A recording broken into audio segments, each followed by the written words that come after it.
नमस्कार दर्शकों, आप देख रहे हैं कानून टीवी की लीगल सीरीज।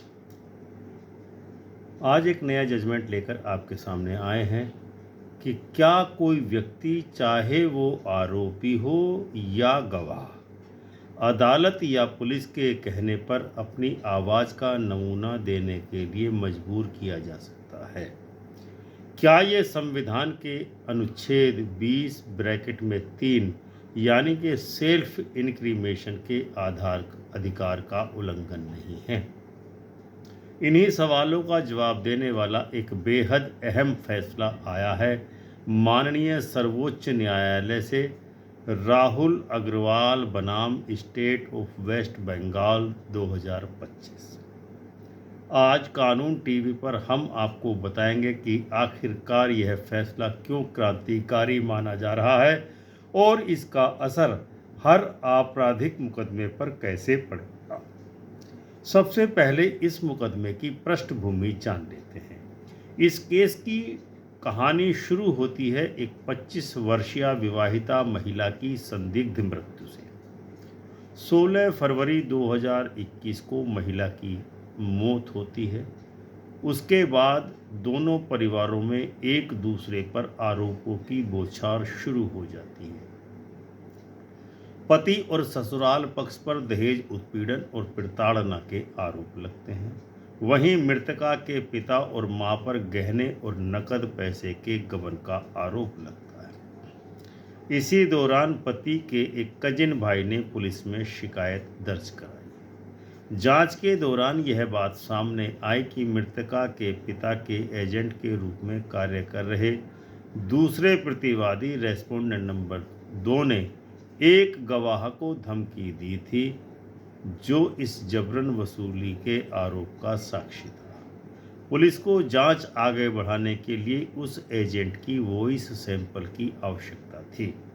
इसीलिए जांच अधिकारी ने मजिस्ट्रेट के समक्ष एक आवेदन किया जिसे मजिस्ट्रेट ने मंजूर कर लिया।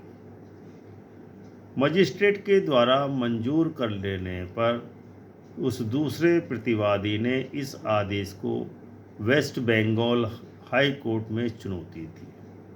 हाई कोर्ट ने कहा क्योंकि आवाज़ के नमूने लेने से संबंधित मामला पहले से ही सुप्रीम कोर्ट की एक बड़ी बेंच के पास विचाराधीन है, इसीलिए मजिस्ट्रेट का आदेश रद्द किया जाता है।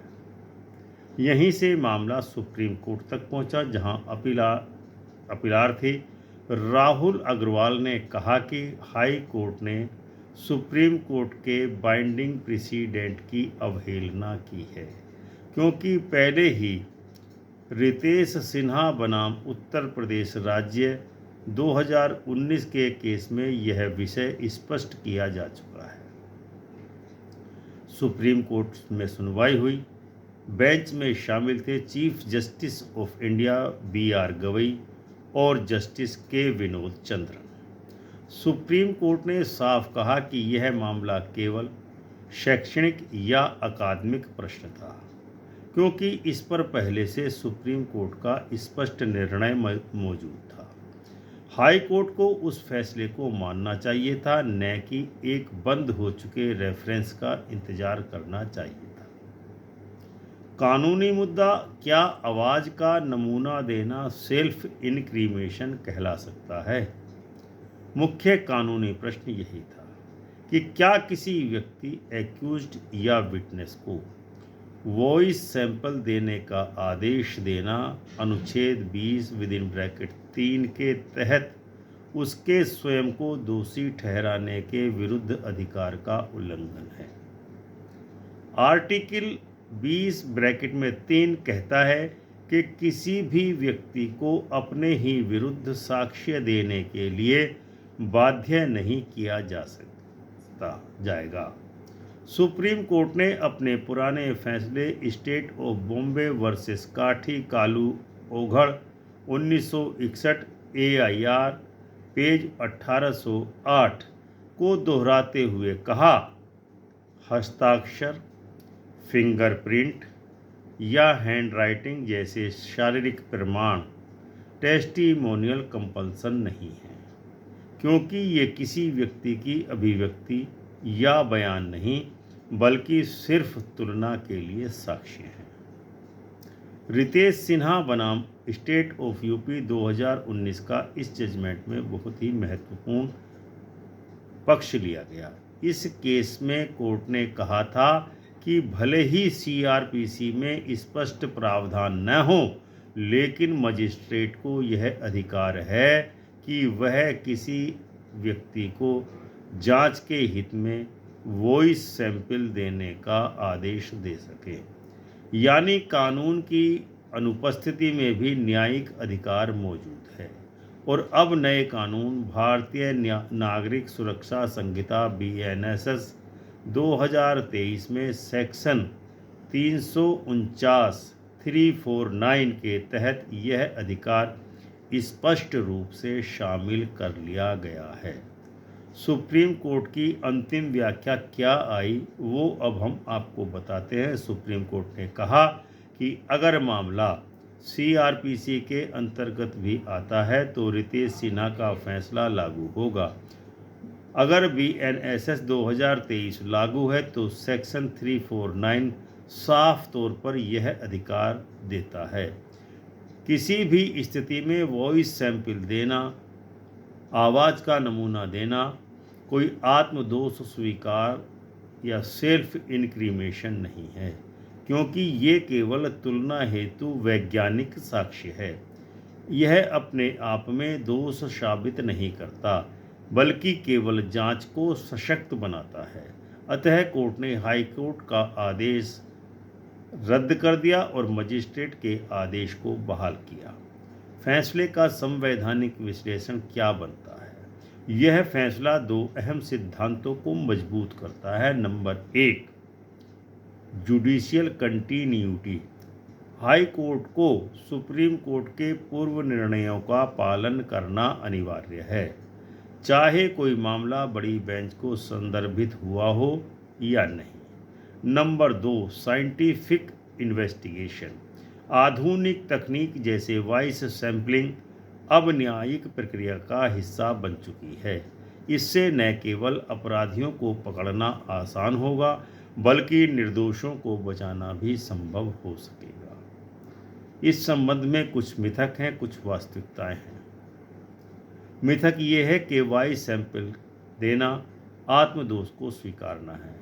वास्तविकता जबकि ये है कि केवल भौतिक साक्ष्य यानी कि फिजिकल एविडेंस है। दूसरा मिथक क्या है कि सिर्फ आरोपी से आवाज़ ली जा सकती है। वास्तविकता इस संदर्भ में ये है कि गवाह या किसी भी व्यक्ति से वॉइस सैंपल लिया जा सकता है यदि जांच में आवश्यक हो। तीसरा मिथक क्या है कि बिना नया कानून बने ऐसा आदेश नहीं दिया जा सकता। वास्तविकता जबकि ये है कि सुप्रीम कोर्ट के अनुसार न्यायिक अधिकार से मजिस्ट्रेट ऐसा अधिकार आदेश दे सकता है। BNSS 2023 का सेक्शन 349 इस संदर्भ में क्या कहता है?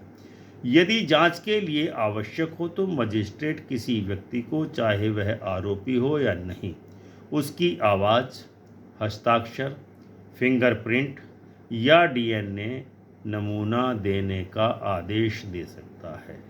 यानी अब यह शक्ति कानूनी रूप से मान्य हो चुकी है। सुप्रीम कोर्ट का यह फैसला BNSS की इस धारा को संवैधानिक वैधता प्रदान करता है। इस फैसले का भविष्य में किस प्रकार से असर होगा या प्रभाव होगा, यह निर्णय आने वाले समय में कई मामलों को प्रभावित करेगा।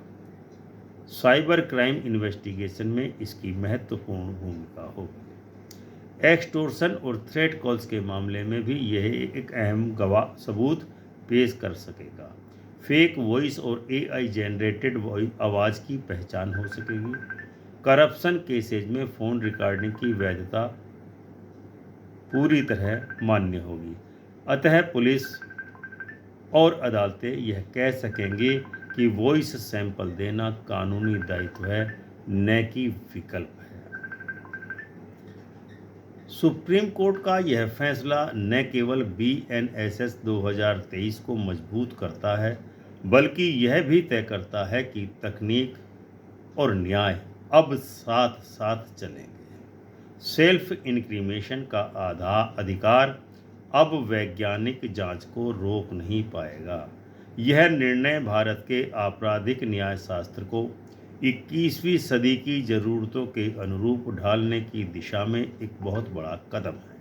आप देख रहे थे कानून टीवी और मैं HV Shastri, advocate, high court Allahabad, आपको ये वीडियो प्रस्तुत कर रहा था, जिसमें जहां कानून की हर धारा आपके लिए होती है आसान और समझने लायक। अगर वीडियो पसंद आया हो तो वीडियो को लाइक एवं शेयर अवश्य करें और कमेंट करके बताएं कि आपको यह वीडियो कैसा लगा, ताकि चैनल को सब्सक्राइब करें और ताकि हर नागरिक अपने अधिकारों और कर्तव्यों को बेहतरी से समझ सके। मिलते हैं अगले किसी ऐसे ही जजमेंट के साथ अगले वीडियो में। तब तक के लिए जय हिंद, जय भारत, जय संविधान।